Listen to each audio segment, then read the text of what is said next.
You have not matched into any position. 3 years ago today, I opened an email with my husband that said, "You have not matched into any position." I'm Dr. Bryce. I'm an OBGYN resident and mom of 5 in West Virginia. And this is match week. And honestly, it is not ever a good week for me. Even though I now am in my preferred specialty, I still think back on that week and it was awful. I had set my hopes and dreams on matching. I thought for sure I was going to match at a hospital where I had worked, where I knew a lot of people, where I felt like I had a lot of people pulling for me. And that didn't happen. And not only did I not match there, I didn't match at all. So there was no positions. So I spent Monday scrambling, trying to readjust my application because that year, I think there were 3 categorical OB positions available and 12 OB like prelim year it's open. And I knew it was going to be really difficult to get any of those spots. So I was scrambling, trying to figure out what I was going to do, getting new letters of recommendation, just everything. It was crazy. Calling mentors, trying to figure out who I can tech. And what was the worst part, the hardest part for me was that despite having so many people in my corner due to the match rules, nobody could really help me. I just had to sit there and wait.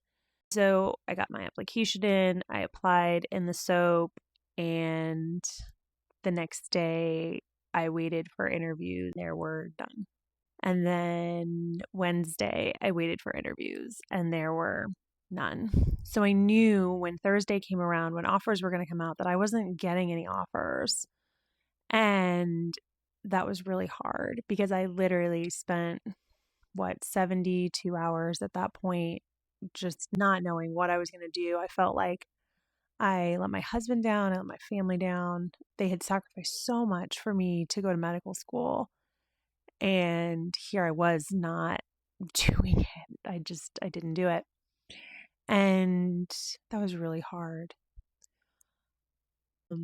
But over the next few days and weeks, I picked myself up. I ended up scrambling into a TY spot in Philly.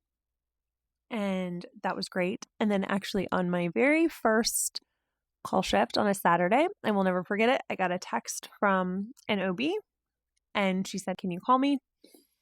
So I called her back and she said, "Do you still want to do OB?" I said, "Yes." She said, "Will you go to West Virginia?" I said, "I will go anywhere to be an OBGYN." She knew of a spot that had opened up and that's how I ended up in West Virginia. And at the end of the day, I am so lucky because I get to do what I love.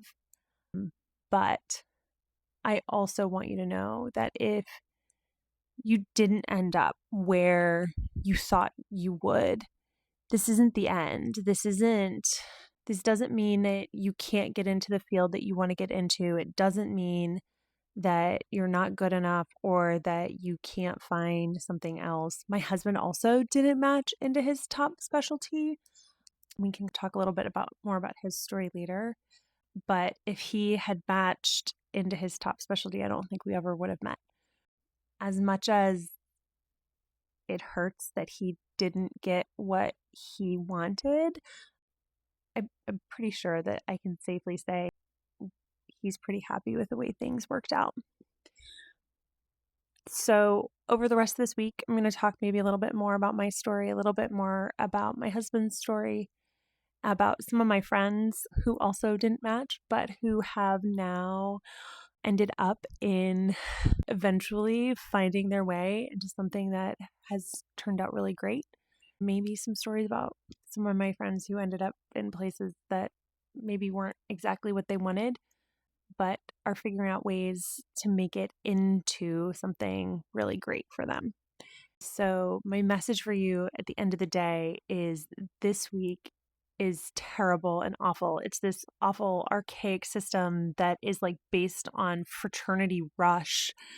And I don't know why we continue to put medical trainees through this. I think there has to be a better way. We need to figure out some way to reform the match to make it make sense, because every year there's really good candidates who don't match.